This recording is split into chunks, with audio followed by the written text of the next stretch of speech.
मी तो खोबऱ्याची चटणी करते, त्यामध्ये मिरची, खोबरं, जिरे आणि थोडीशी कोथिंबीर घालते आणि मीठ चवीनुसार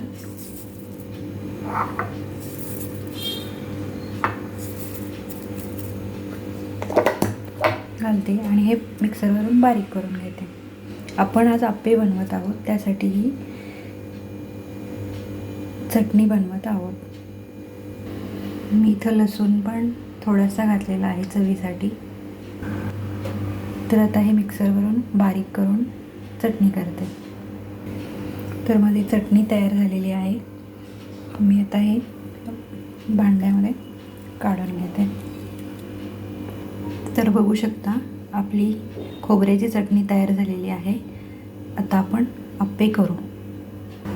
तर हे आप्याचं करण्यासाठी मी तांदूळ काल भिजवले होते. 1 वाटी तांदूळ, अर्धी वाटीलाही थोडं कमी उडदाची डाळ आणि थोड्याशा मेथ्या हे घालून मी रात्रभर भिजवून दिवसभर भिजवून रात्री मिक्सरवरून काढलेलं आहे.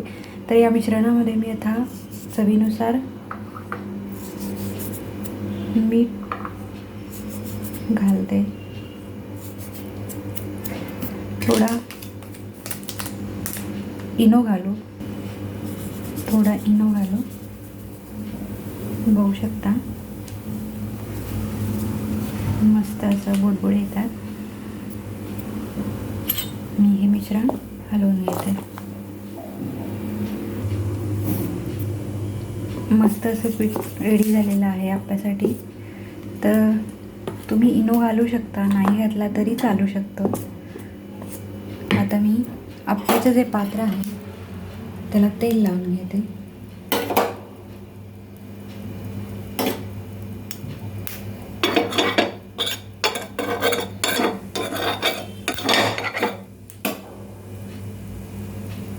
तर यामध्ये आता आपण आप्पे करूया.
असे आपले आप्पे घालून रेडी आहे.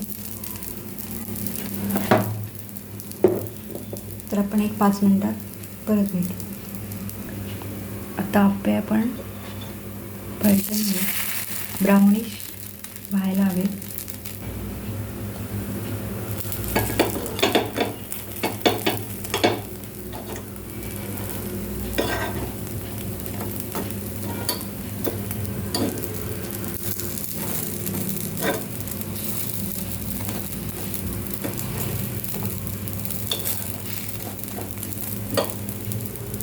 असे आपले आप्पे रेडी झालेले आहेत.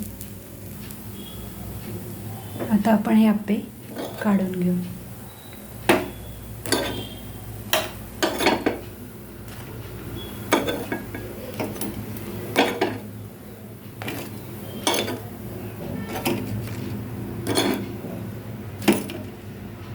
तर बघू शकता मस्त असे आपले आप्पे तयार झालेले आहेत. चटणी मी साधीच केलेली आहे. यामध्ये तुम्ही फोडणी वगैरे घालू शकता. तर माझे व्हिडिओज जर तुम्हाला आवडत असतील तर सबस्क्राईब करा. थँक्यू. Okay, bye.